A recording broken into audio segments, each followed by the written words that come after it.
Hola amigos de Al Pueblo Pan y Vino, antes que nada les recomiendo que me recomienden XD, pero si no pues disfruten ustedes, nada les cuesta eso y me disculpo por usar esta voz pero es lo mejor que tengo ahora y no pretendo grabarme. Bueno, les traigo un top 10 de películas famosas en cada década, es decir, quien no ha escuchado películas comentadas por gente mayor, quien no ha escuchado decir: en mis tiempos veía estas películas y el cine era mejor. Bueno, pues esto es así, por desgracia hoy existen películas únicamente producidas con fin de lucro y no como arte, que es lo que se considera el cine. Bueno, pues hoy quiero recomendarles algunas películas.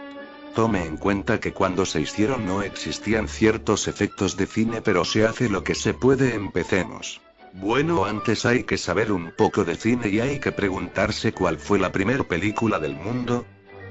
Bueno, fue una peli de Francia, fue proyectada, la primera cinta oficial de la historia del cine, se llama La salida de los obreros de las fábricas Lumière, 1895, una cinta sin guión, tomada de la vida real. Ya creado este invento, llamado cinematógrafo, se comenzó a incursionar en el cine de relato, hecho por Georges Méliès con El viaje a la luna, 1902, y El caso Dreyfus, 1899. Bueno, será difícil verlas. Ahora vamos al cine actual ya estructurado como séptimo arte. 1910. Aquí encontramos una muy famosa y muy parodiada en el tiempo, que es Frankenstein. Esta es una película de 1910 basada en la novela Frankenstein o el moderno Prometeo, de Mary Shelley y dirigida por J.C.R. Rowling. Esta cinta de 16 minutos es la primera adaptación a la pantalla de los personajes de la novela de Mary Shelley y fue producida por Thomas Alva Edison. La película fue rodada en cine mudo y cámara fija en plano general durante toda su duración.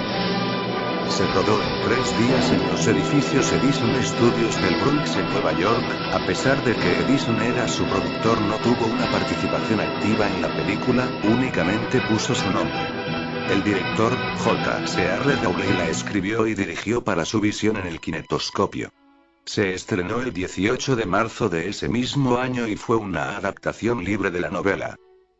El personaje de Víctor Frankenstein, de 35 años, no era muy fiel a la visión que plasmó Shelley en su novela, no era tan complejo ni minucioso, y tenía un semblante parecido al de un mago, en vez de un científico.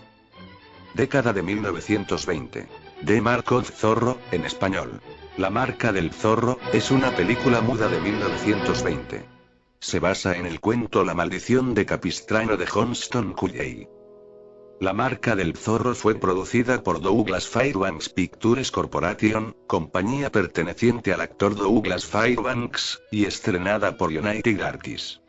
La película contó con las actuaciones de Douglas Fairbanks y Noah Beery.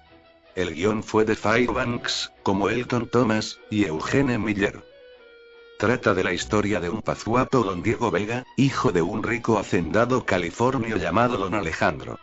Don Diego Vega, quien aparenta ser un petao petimetre, toma la identidad del zorro para proteger a la gente contra el gobernador corrupto Alvarado, el villano capitán Juan Ramón y el tonto sargento Pedro González.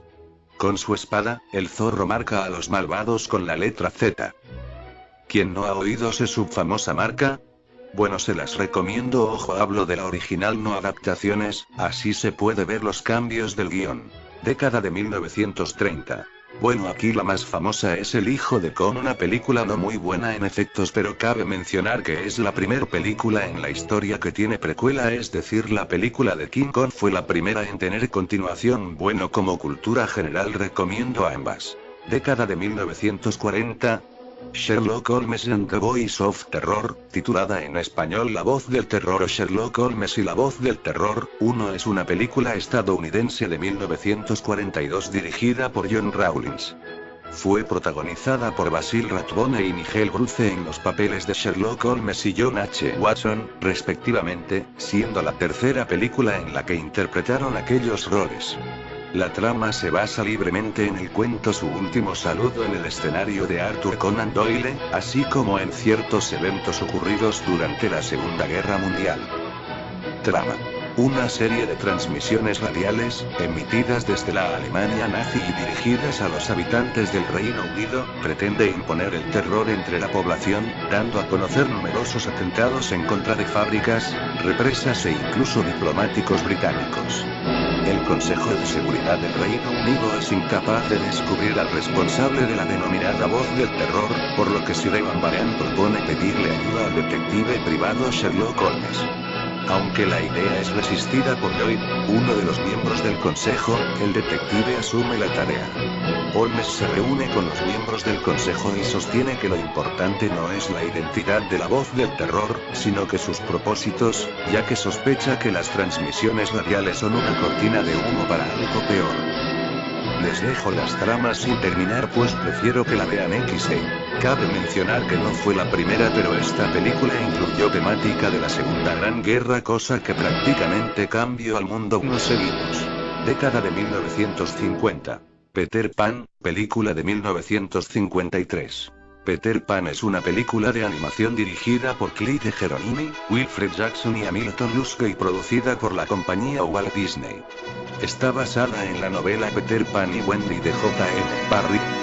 Fue estrenada el 5 de febrero de 1953. Fue la primera película animada sobre Peter Pan y popularizó enormemente la historia del niño que no quería crecer. Argumento.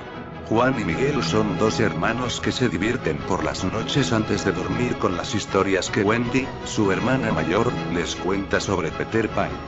Sin embargo, Peter Pan no era un personaje inventado, sino un niño real que cada noche, acompañado de su inseparable hada Campanilla, volaba a la ventana de los Darling para escuchar las historias de Wendy. Un día mientras Peter intentaba recuperar su sombra, Wendy se despierta, y Peter la convence para que se fuese con él al país de nunca jamás. Wendy acepta encantada y junto con sus hermanos vuelan hacia nunca jamás. Década de 1960.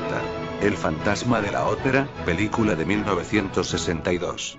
El fantasma de la ópera es una película británica de 1962, dirigida por Terence Fisher. Protagonizada por Herbert Lom, Heather Sears, Edward de Souza y Michael Gough en los papeles principales. Esta película no la recomiendo mucho pero es muy famosa. Seguimos. Década de 1970. La Naranja Mecánica, cuyo título original es A Clockwork Orange, es una novela de Anthony Burgess, publicada en 1962 y adaptada por Stanley Kubrick en la película homónima aparecida en 1971. Se la considera parte de la tradición de las novelas distópicas británicas, sucesora de trabajos como 1984 de George Orwell y Un Mundo Feliz de Aldous Huxley. De esta peli también recomiendo el libro Mis queridos drugos. Seguimos. Década de 1980. Aquí tenemos a la mejor de todas a mi parecer XD es la película de Volver al Futuro de 1985. Esta película nos muestra un guión muy bueno sobre viajes en el tiempo. También recomiendo las otras dos. Década de 1990. Acá tenemos Volver al Futuro 3. Como ya les dije les recomiendo esas aunque también tenemos otras famosas como Robocop o Rambo. Década del 2000.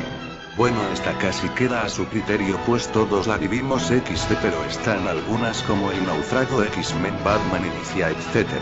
Bueno, hasta aquí este vídeo. Si me faltaron pelis que sean de su agrado díganme y haré vídeos de ellas, recomiéndenme, suscríbanse y den like a la página en Facebook. Gracias XD.